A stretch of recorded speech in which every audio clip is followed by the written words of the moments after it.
नमस्कार साथियों, मैं प्रोफेसर स्वागत करता हूं अपने यूट्यूब चैनल। आज हम एक बहुत ही इंपॉर्टेंट टॉपिक लेकर के आए हैं। कोई भी वस्तु जब गिरता है बिना किसी दबाव के, तब उसमें ऊर्जा कितनी होती है। तो उस ऊर्जा को ज्ञात करने के लिए हमने एक छोटा सा व्यंजक तैयार किया है, जिसके बारे में हम आपको बताना चाहेंगे। देखिए क्या होता है, यदि कोई वस्तु जो है स्वतंत्रतापूर्वक गिर रहा हो, जिसको हम पिंड कह सकते हैं, तब उसकी विभिन्न स्थितियों में ऊर्जा कितनी होगी। तो मान लेते हैं कि कोई पिंड जो है एम द्रव्यमान का ए पर स्थित है, गति करता हुआ कहाँ चला जाता है बी पर, और फिर अंतिम स्थिति वह सी पर चला जाता है। और सी को हम मान लेते हैं कि वो पृथ्वी तल है, मतलब समतल भूमि है। बिंदु ए पर कुल ऊर्जा ज्ञात करने के लिए हम मान लेते हैं कि बिंदु ए पर पिंड का जो है किस अवस्था में है, स्थिर अवस्था में है। मान लेते हैं कोई पेड़ है, उस पेड़ में बहुत सारे फल लगे हैं। अब कोई अभी आम का सीजन आने वाला है दोस्तों, तो आम यदि किसी पेड़ में है तो उस अवस्था को हम मान लेते हैं ए, और जब वो गिरेगा तो उसका द्रव्यमान कुछ ना कुछ होगा। मान लेते हैं कि पिंड ए, मतलब अभी आम जो है वो पेड़ पर ही है, स्थिर है, अतः पिंड की स्थितिज ऊर्जा, मतलब उस आम की स्थितिज ऊर्जा U बराबर mgh होगा। क्यों होगा? क्योंकि m क्या है, उसका द्रव्यमान है, g गुरुत्वीय त्वरण है, h ऊंचाई है। अभी वो गिरा नहीं है, मतलब उसकी ऊंचाई टोटल उतना का उतना ही है। गुरुत्वीय त्वरण, पृथ्वी उसको उतने ही भार से खींच रही है अपनी ओर, लेकिन वो गिर नहीं रहा है।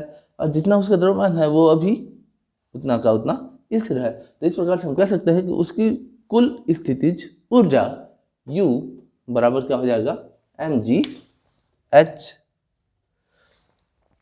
इसके बाद चूंकि ए पर वह स्थित है, अब स्थिर है मतलब वो कोई गति नहीं कर रहा है। जब वो गति ही नहीं कर रहा है तो हम मान लेते हैं कि उसका वेग क्या होगा, शून्य होगा।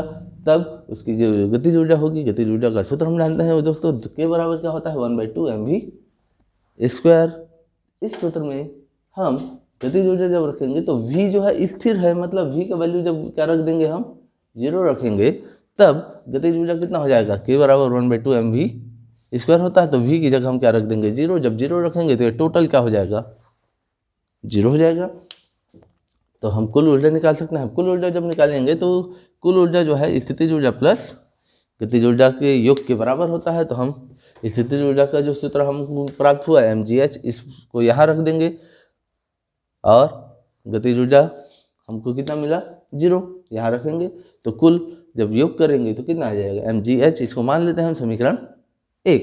इसके बाद बिंदु बी पर अब जब वो वस्तु जो है या आम जो है पक गया, मान लेते हैं, पकने के बाद क्या हो रहा है, गिर रहा है। तो गिरते हुए बीच अवस्था में, जब वो पूरा नीचे नहीं गिरा है, बीच में ही है, तब उसकी ऊर्जा कितनी होगी। तो मान लेते हैं कि वह h दूरी तो टोटल है पृथ्वी से उस फल तक की, पृथ्वी तल से फल तक की, लेकिन वो कुछ दूरी तय किया। मान लें कितनी दूरी तय किया, वो x दूरी तय कर लिया। अब x दूरी तय करने के बाद उसका ऊर्जा कितना होगा, तो उसको ज्ञात करने के लिए हम मान लेते हैं कि बिंदु P पर पिंड x दूरी तय कर पहुंचता है, अतः उसकी स्थितिज ऊर्जा पहले कितनी थी, mgh था। लेकिन अब चूंकि उसकी ऊर्जा उतनी ही रहनी है, तो उसने x दूरी तय किया, तो टोटल ऊंचाई में से x ऊंचाई को क्या कर देंगे, हम घटा देंगे। तो अब वो किस अवस्था में है, उसकी स्थितिज ऊर्जा वहाँ से प्राप्त हो जाएगी। हम चाहें तो इसको इस प्रकार से भी डील कर सकते हैं। ये क्या हो जाएगा, mgh माइनस mgx हो जाएगा दोस्तों। बिंदु बी पर पिंड का वेग, अब यहाँ पर जब वो गति करता हुआ पहुंचा तो मान लेते हैं उसका वेग क्या हो गया, v1 हो गया। अब v1 हो गया तो जो हमारा गति का समीकरण है v² बराबर u² प्लस 2as, इस सूत्र में यदि हम मान रख दें तो v की जगह क्या रख देंगे, v1, क्योंकि हमने मान लिया कि उसका वेग जो है v1 है। उसका प्रारंभिक वेग, जब वो यहाँ a पर था तो कितना था वेग, 0 था ना, तो हम उसका प्रारंभिक वेग को u को क्या मान लेंगे, 0। तो u की जगह 0 हो जाएगा। 2 जैसे तैसा रहेगा। a क्या है, त्वरण है, लेकिन जब वो पृथ्वी के अधीन गिर रहा हो तब उसका त्वरण क्या हो जाता है, गुरुत्वीय त्वरण हो जाता है। मतलब a की जगह हमको क्या रखना है दोस्तों, g रखना है। चूंकि s क्या है, विस्थापन है, लेकिन उसने कुछ दूरी तय किया है। कुल दूरी मतलब उसने ऊंचाई तय किया है, और कितनी ऊंचाई तय किया है, उसने x ऊंचाई तय किया है, इसलिए उसका जो विस्थापन हो जाएगा वो क्या हो जाएगा, x। तो इस प्रकार से v1 का स्क्वायर बराबर आपको क्या मिल जाएगा, 2gx। ये वेग उसका प्राप्त हो गया। अब उसकी गतिज ऊर्जा यदि आपको निकालनी है तो गतिज ऊर्जा का सूत्र क्या होता है, के बराबर 1/2m हुआ एम वी का स्क्वायर। तो v की जगह हम v1 रखेंगे और ये जो हमको v1 का स्क्वायर का मान प्राप्त हुआ है उस मान को यहाँ पुट कर देंगे। तो 1/2m ये जैसे का तैसा, v1 का स्क्वायर की जगह हम क्या रखेंगे 2gx रख देंगे। ये 2 और 2 कट जाएगा, क्या बचा mgx। तो ये उसकी क्या होगी गतिज ऊर्जा। लेकिन हमको क्या चाहिए, हमको तो कुल ऊर्जा चाहिए ना।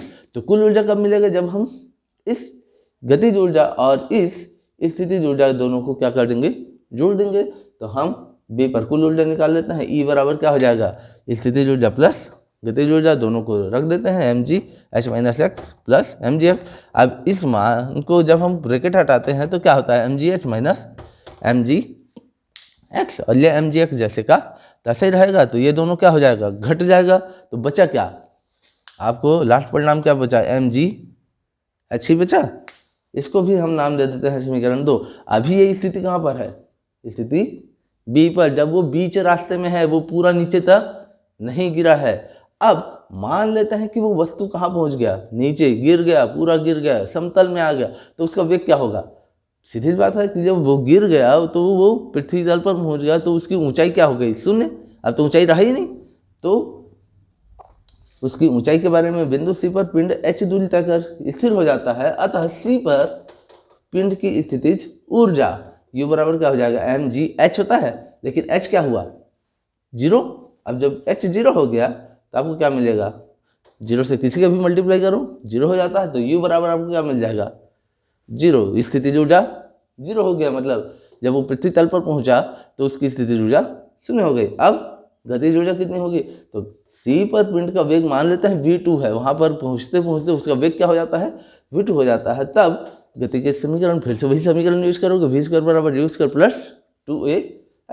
यहाँ पर भी सब कुछ वही है। u क्या है प्रारंभिक वेग, यहाँ पर उसका वेग कितना था a पर उसका वेग कितना था 0 था। अब a पर यदि वेग 0 था तो हम यहाँ पर भी 0 रख देंगे। अब h ऊंचाई उसने क्रॉस किया है तो सीधे सीधे यहाँ पर क्या हो जाएगा 2gh हो जाएगा।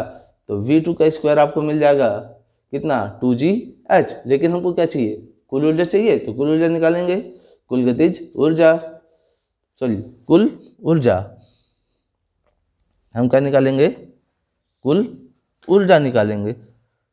तो कुल ऊर्जा कितना हो जाएगा, E बराबर स्थितिज ऊर्जा प्लस गतिज ऊर्जा। स्थितिज ऊर्जा कितना आया 0, गतिज ऊर्जा कितना आया 1/2m। v2 का स्क्वायर होता है, v2 का मान रख देंगे। v2 स्क्वायर का मान कितना आया हमारा 2gh। इस मान को जब यहाँ रखेंगे तो 2 और 2 कट जाएगा, बचा क्या mgh। आपको E बराबर क्या मिल गया mgh। अब हम देखेंगे कि जब बिंदु A पर यहाँ पर था तब उसकी कुल ऊर्जा कितना था mgh। जब वो B पर पहुँचा तब उसकी ऊर्जा कितनी थी mgh। जब वो C पर पहुँचा तब भी उसकी ऊर्जा कितनी है mgh। इस प्रकार से हम कह सकते हैं कि कोई भी पिंड यदि स्वतंत्रता पूर्वक गिर रहा है, किसी बाह्य बल लगाए बिना गिर रहा हो, तब उसकी ऊर्जा नियत होती है, क्योंकि ऊर्जा में कोई परिवर्तन नहीं हुआ। इसलिए हम कह सकते हैं कि ऊर्जा जो है, यदि वो स्वतंत्रतापूर्वक पिंड गिर रहा हो तब उसकी ऊर्जा क्या होगी, नियत होगी। आशा करता हूँ कि आपको ये व्यंजक बहुत ही अच्छे तरीके से समझ में आया होगा। यदि आपको ये व्यंजक समझ में आया तो इस वीडियो को लाइक सब्सक्राइब जरूर कीजिएगा। धन्यवाद दोस्तों।